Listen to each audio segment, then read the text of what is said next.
Buenas noches, gracias por estar con nosotros, gracias por comenzar este 2023 con nosotros. Las autoridades de Chihuahua confirmaron que fueron 30 los reos fugados tras el motín registrado la mañana del domingo en el Cerezo número 3 de Ciudad Juárez. Fue una operación bien planeada del grupo criminal ya muy conocido como Los Mexicles.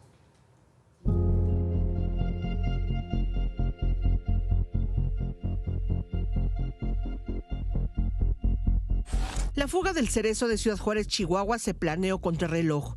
En 10 minutos, un grupo armado quebró la seguridad del penal y 30 delincuentes escaparon. De acuerdo con reportes policíacos y periodísticos, todo habría iniciado minutos antes de las 7 de la mañana, con 2 distractores. 2 enfrentamientos con la policía municipal en las cercanías del penal. En el primero, la policía detuvo a 4 hombres armados que les dispararon desde una camioneta Ford negra. Y en el segundo, la policía mató a 2 supuestos delincuentes que huían en una camioneta Homer. Casi simultáneamente, adentro del Cerezo, un grupo de presos de las áreas 4 y 5 iniciaron un motín. Ya estaban armados para repeler al grupo de reacción de custodia del penal. Al mismo tiempo, alrededor de 7 vehículos con 25 hombres armados llegaron hasta las puertas del Cerezo. Mataron a 2 custodios para cruzar el primer filtro de seguridad. Cruzaron y amenazaron a los familiares que hacían fila para la visita de internos. Siguieron su camino y cruzaron la segunda caseta, en donde mataron a un grupo de custodios que estaban en la zona de aduanas. Ya sin resistencia liberaron las áreas 4 y 5. En esta última se encontraba su objetivo, el líder criminal de la banda de Los Mexicles, Ernesto Alfredo Piñón, alias El Neto. Inmediatamente salieron del penal y huyeron en las camionetas blindadas en diferentes direcciones. Esto habría sido aprovechado por otros presos para escapar por su cuenta. El motín continuó por al menos 3 horas más, hasta que ingresó el Ejército, la Guardia Nacional y la Policía Estatal. En total, se fugaron 30 internos, quienes en su huida mataron a 10 custodios e hirieron a 1. 3 horas de motín pasaron antes de que una autoridad entrara al penal para controlar la situación. La Secretaría de Seguridad Federal dijo que los agentes municipales se negaron a entrar. Tuvieron que llegar soldados, Guardia Nacional para ingresar al penal. 17 muertos, 15 lesionados el saldo de esta operación para rescatar, para sacar de la cárcel a estos 30 reos. La mayoría, por supuesto, reos peligrosos. Incluido el muy ya conocido, el líder de Los Mexicles, Ernesto Alfredo Piñón, un hombre al que apodan El Neto. Los 30 internos que se fugaron del Cerezo de Ciudad Juárez son secuestradores, homicidas, traficantes, ladrones, extorsionadores, narcomenudistas y violadores, la mayoría ligados a la banda delictiva de Los Mexicles. La lista de los internos fugados la encabeza Ernesto Alfredo Piñón, alias El Neto, líder de Los Mexicles, detenido por secuestro y señalado como uno de los autores del Jueves Negros de Ciudad Juárez en agosto, en el que fueron asesinadas 11 personas. Y quien en septiembre festejó el Día del Mexicle en su celda de lujo en el Cerezo, festejo que saltó a las redes sociales.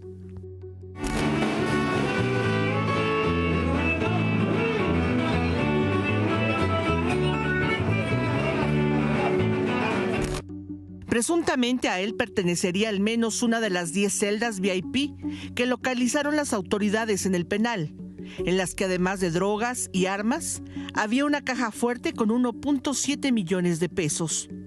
Junto con él habría escapado su segundo, César Vega, alias El Chilín. Sin embargo, él no aparece en la lista preliminar de los fugados que han dado a conocer las autoridades. En esta lista destaca el nombre de otro mexicle, conocido en Ciudad Juárez.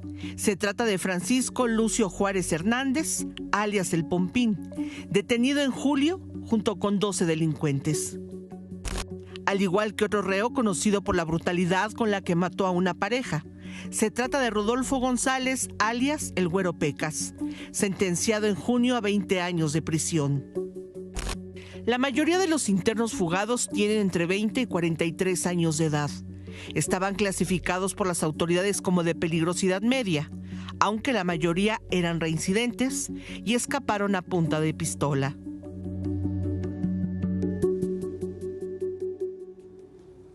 Bueno, las autoridades difundieron estas fichas para tratar de dar con su paradero, reaprenderlos. La Fiscalía de Chihuahua reconoció que en el penal de Juárez existe un sistema de corrupción que queda más que evidenciado. Y cómo no, a juzgar por lo sucedido el fin de semana. Y además, las autoridades desmantelaron celdas VIP, decomisaron 1.700.000 pesos ocultos en la caja fuerte, como decía la pieza de Miriam.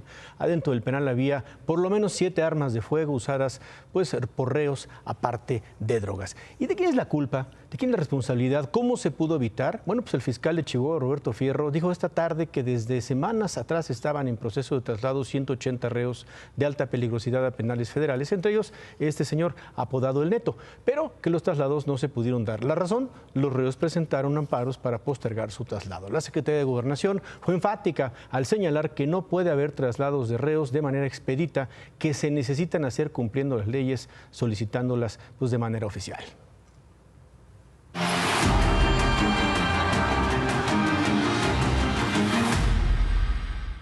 Este año nuevo comenzó con varios ataques a policías en distintos puntos del país. Ahí mismo, en Ciudad Juárez, en medio del operativo para dar con las personas fugadas del penal, hombres armados atacaron elementos ministeriales en la colonia Valle del Sol, al norte de la ciudad. Los 2 agentes murieron en la agresión. Este ataque provocó una persecución que terminó con 5 hombres abatidos. En Nuevo León, el municipio de Salinas Victoria, 2 policías de la Fuerza Civil y 1 de Salinas Victoria fueron asesinados tras un ataque de criminales. En este enfrentamiento, 2 delincuentes murieron. La carretera a Colombia tuvo que ser cerrada por algunas horas y a este enfrentamiento también se sumaron policías municipales de Escobedo y de San Nicolás. Ahora en Tamaulipas, un agente de la Guardia Estatal murió tras un ataque la mañana del domingo en Matamoros. Los agentes se encontraban en un operativo contra un supuesto secuestro cuando fueron atacados. El guardia estatal fue identificado como Jonathan Gómez, a quien hoy las autoridades estatales le realizaron un homenaje. Y mientras, Zacatecas, también hombres atacaron a 2 policías municipales de Villa García. Los 2 quedaron heridos. Tan solo en 2022 fueron asesinados 52 policías en Zacatecas. Todo esto entre lo que le presentamos entre el 1 y 2 de enero. Claudia, buenas noches. Manuel, ¿cómo estás? Feliz año. Feliz año, Claudia. Buenas noches. Pues vamos a iniciar con este video que presentamos en este espacio el martes. El momento en el que Jorge Claudio Mendoza, quien iba con su triciclo a vender tamales en Cuautitlán Izcalli, fue atropellado. Accidente en el que Jorge Claudio perdió la vida producto del estado etílico en el que manejaba el presunto responsable, Ken Omar, quien en ese momento intentó darse a la fuga. Fue detenido, pero horas más tarde liberado porque el delito del que se le responsabilizó, homicidio culposo, no ameritaba prisión preventiva. 5 días después, Ken Omar, de 32 años, fue reaprendido y el delito reclasificado por determinación de la Fiscalía de Justicia del Estado de México. Esto luego de las protestas de familiares y amigos exigiendo justicia y, por supuesto, también de la petición del presidente en presencia del gobernador del Estado de México, Alfredo del Mazo, para que se investigara la liberación del presunto agresor. Bueno, lo acusaron de homicidio con dolo eventual. Por esto, el juez hoy dictó prisión preventiva a este hombre, a Ken Omar. El jueves tendrá una nueva audiencia para definir si se le vincula o no a proceso, aunque su defensa informó que intentará llegar a un acuerdo reparatorio con la familia de la víctima, de Jorge Claudio. Imagen Noticias habló hoy con su familia, con la familia de Jorge, y esto nos dijeron. Me da mucha felicidad, la verdad, escuchar que ya lo detuvieron y pues nada, hay que seguir luchando para que también no salga antes de la cárcel o así. Hay que seguir luchando para que tengan más años de prisión. Me da gusto para que sufra un poquito de lo que nosotros estamos sufriendo, porque la verdad no es justo que mis sobrinos que ahora quedaron en la orfandad quede impune.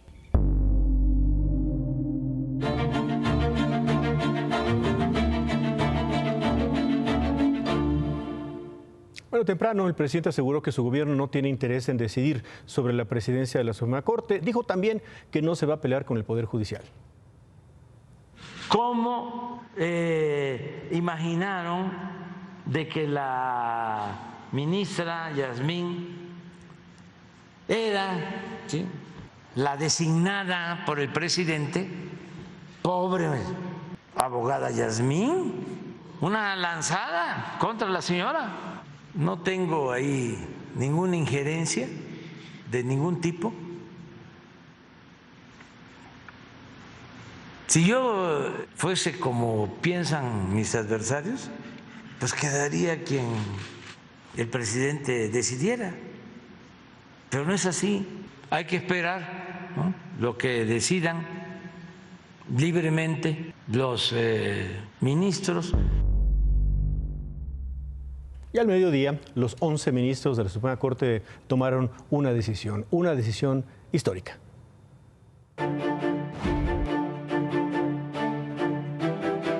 La Corte resolvió su encrucijada. Luego de 3 rondas de votación, eligió a quien presidirá ese tribunal por los próximos 4 años y decidió que fuera una elección histórica. Norma Lucía Piña Hernández será la primera mujer presidenta de la Corte. 62 años tuvieron que pasar para romper el techo de cristal, como lo llamó la propia ministra Piña. En 1961 la Corte admitió por primera vez a una mujer como ministra, María Cristina Salmorán. En 2023 otra jurista se convierte en su presidenta. Me siento acompañada, respaldada, acuerpada por todas ellas, por todas nosotras. Me siento muy fuerte porque sé que estamos todas aquí. Nos colocamos por primera vez al centro de la herradura de este tribunal pleno, demostrando y demostrándonos que sí podemos. Con 34 años de carrera judicial, Norma Lucía Piña dejó en el camino a 4 de sus compañeros que aspiraban a conducir la Corte. Entre estos, la más relevante por la controversia en la que ha estado envuelta los últimos días, la ministra Yasmín Esquivel. Acusada de haber plagiado su tesis de licenciatura, Esquivel pidió la palabra en la sesión de hoy para abogar a su favor. Solicitud inédita ante una acusación inédita. Hay quienes por razones económicas, cupulares o políticas quisieran debilitar a esta Corte. Yo no me presté ni me prestaré a ello y por eso actué con rapidez a efecto de contener los embates que se pudieran dar hacia mi persona o hacia el Poder Judicial de la Federación. Pero la intervención de la ministra Esquivel no tuvo eco en la votación, solo obtuvo 2 votos en la primera ronda y 1 en la segunda. La Corte resolvió así su encrucijada, eligiendo una mujer sí, pero alejándose de una controversia. Se levanta la sesión. Ya el ministro Arturo Saldívar tuiteó: es un día histórico para nuestro país. Por primera vez una mujer ocupa la presidencia de la Suprema Corte y del Consejo de la Judicatura Federal. Felicito a mi querida amiga, la ministra Norma Piña, por haber roto uno de los más altos techos de cristal. Le deseo el mayor de los éxitos en su gestión. Después de la votación, pues los ministros expresaron sus felicitaciones, todos, muchísimas personas. Por ejemplo, la ministra Yasmín Esquivel, pues tuiteó: día histórico, el Pleno de la Corte eligió a la primera mujer, la ministra Norma Lucía Piña, para presidir la Corte. Estoy segura de que hará una gran labor. Le deseo todo el éxito por un México de justicia para todas y para todos. Felicidades, ministra presidenta. Lo cierto es que la decisión que hoy tomó la Suprema Corte estuvo empañada por el escándalo de las últimas 2 semanas sobre la ministra Yasmín Esquivel, la acusación de que plagió su tesis de licenciatura en la década de los 80.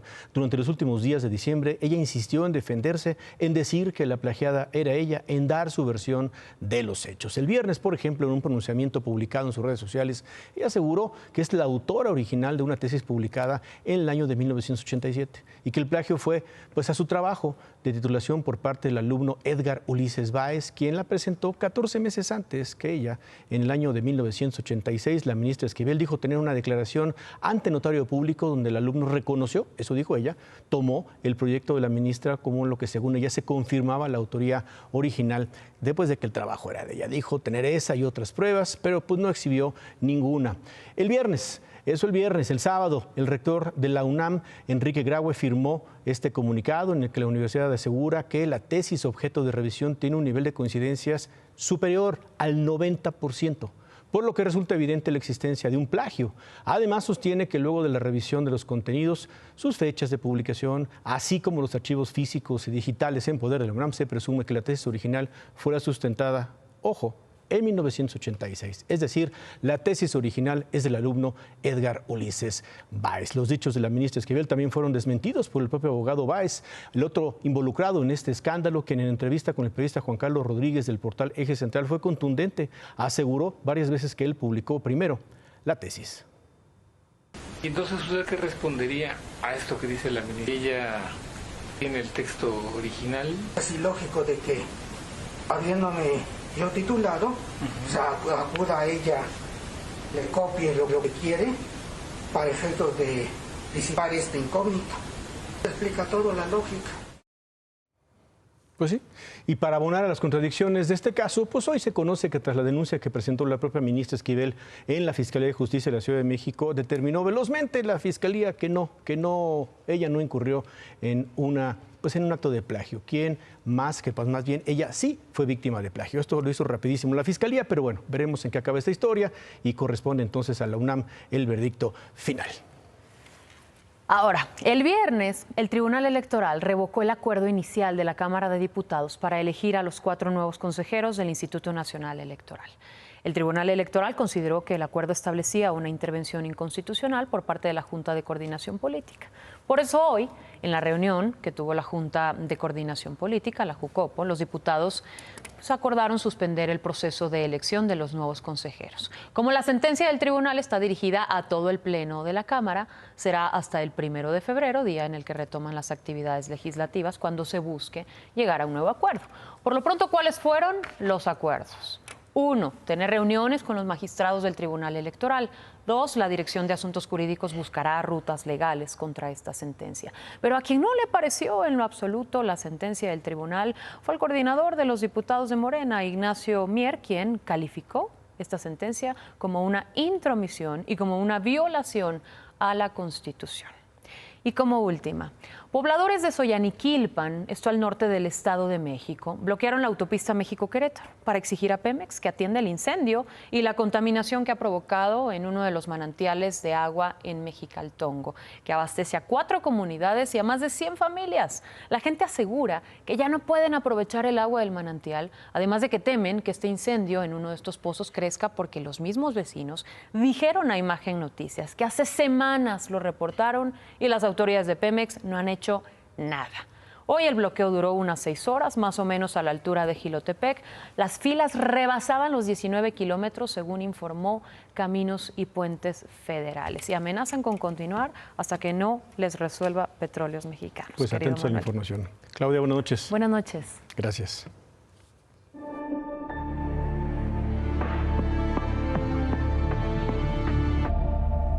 Pues miles de personas han asistido al estadio de Vila Belmiro, esto allá del Club Santos de Brasil, para dar su último adiós a Pelé. Las autoridades calculan que en 300,000 personas pues será el número total que asista al velorio público que ha iniciado esta mañana, que va a tener una duración de 24 horas. Después se va a realizar un cortejo fúnebre por las calles de Santos y finalmente los restos de Pelé van a ser sepultados más tarde en una ceremonia privada.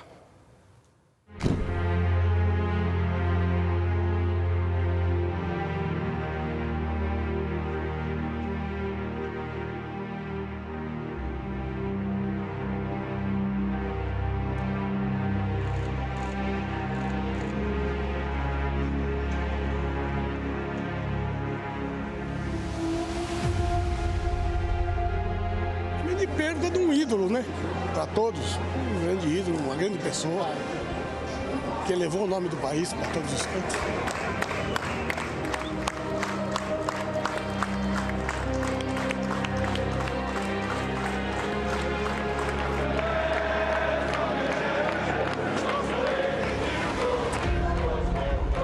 Vamos a pedir a todas las federaciones en el mundo entero, 211 países, que nombran un estadio en cada país del mundo con el nombre de Pelé. Não existe jogador igual ao Pelé. Pelé representa o lado bom do Brasil, a garra, a vontade, a determinação e a possibilidade. E a ligação com o Pelé não tem como se conectar, né? Então é algo não dá para descrever, chega até a emocionar.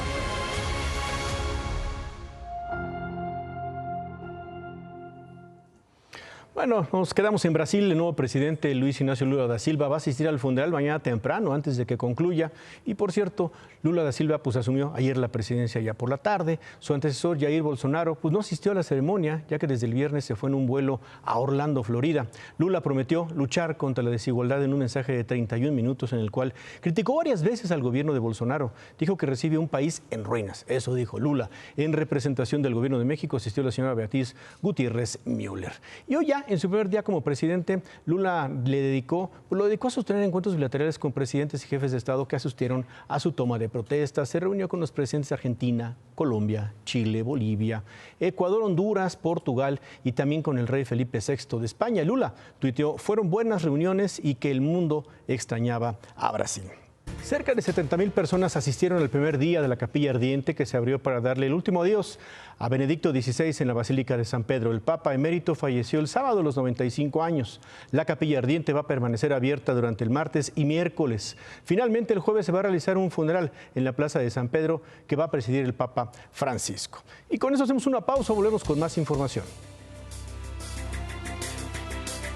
Y antes de irnos, en las últimas semanas hemos estado presentando esta serie de historias, las más importantes que presentamos durante el año 2022. Y uno de los temas dominantes del año pasado fue sin duda el drama de los migrantes, las interminables historias de sus travesías para llegar a la frontera con el norte de México y Estados Unidos. Con esto nos despedimos. Se queda con ¿Qué importa? Gracias por acompañarnos. Tenga usted un buen inicio de año nuevo. Muy buenas noches. Descanse.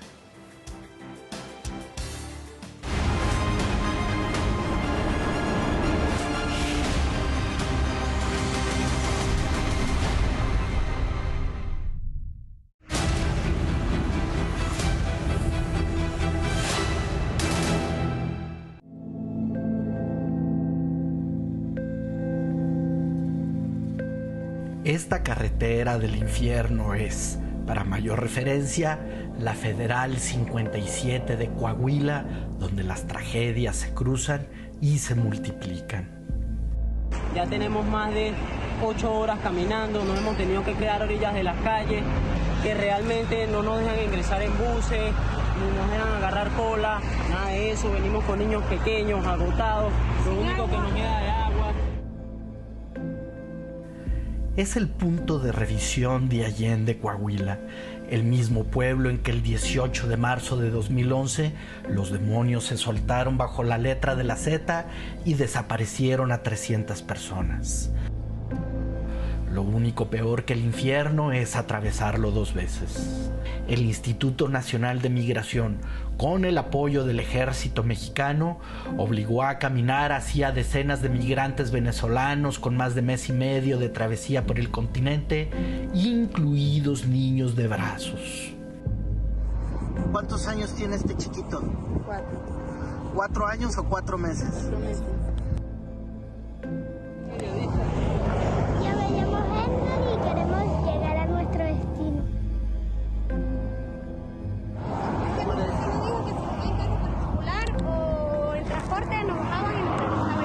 Que hasta donde pudiéramos caminar, pero en carro no nos quieren ver porque si no nos regresan.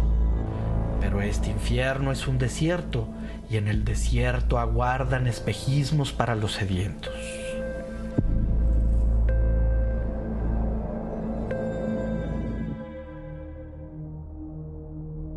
Vamos a Estados Unidos en una patera, como le dicen aquí también a las balsas, con 2 polleros. Cobran $3,000 por persona.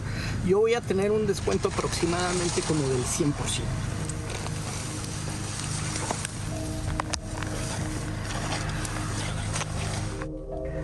Antes de saber cómo es cruzar ilegalmente el río Bravo o Río Grande, depende de qué lado del sueño americano se mire, hay que saber que la crisis migratoria del continente es el gran negocio para los cárteles mexicanos porque todos deben pagar.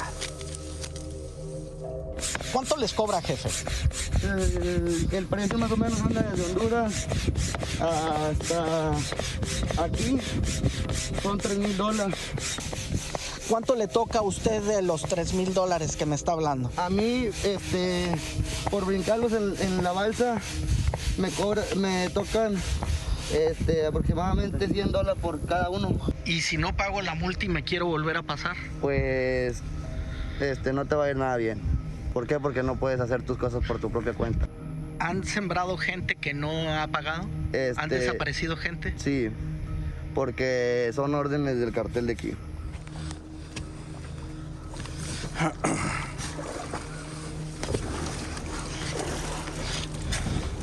¿Aquí? Ajá. ¿En qué país estamos, jefe? Ya estamos llegando a los Estados Unidos. Los polleros escuchan el peor ruido posible, el motor fuera de borda de la lancha de la Border Patrol, pero la migra observa la situación más rara posible. Personas cruzando ilegalmente de Estados Unidos a México. We are going back to Mexico. All right. This is for the news. Sorry, man. No people. No people. Thank you. Good luck. Me la pela, puto. Son de agua, la verga. Aquí podría filmarse la precuela de la película Gore Masacre en Texas, pero está a 300 kilómetros al sur del río Bravo, en el centro de Tamaulipas y a unos pasos de donde fue la matanza de San Fernando, una producción de 2010 de la realidad mexicana. Por los miles de kilómetros de carreteras y brechas existen decenas de miles de edificios abandonados de todos tamaños utilizados por los cárteles como bodegas, como llaman a los sitios de confinamiento de humanos, muchos huyendo de un horror que suponían peor. En sitios como estos podría aparecer algunos de los miles de desaparecidos, pero así seguirán. Hace algunos años, los coreanos no quisieron saber más, y el rancho R.G. Palmas quedó convertido en uno de esos sitios en que el narco asesina migrantes como si estuviera en una empacadora de carne.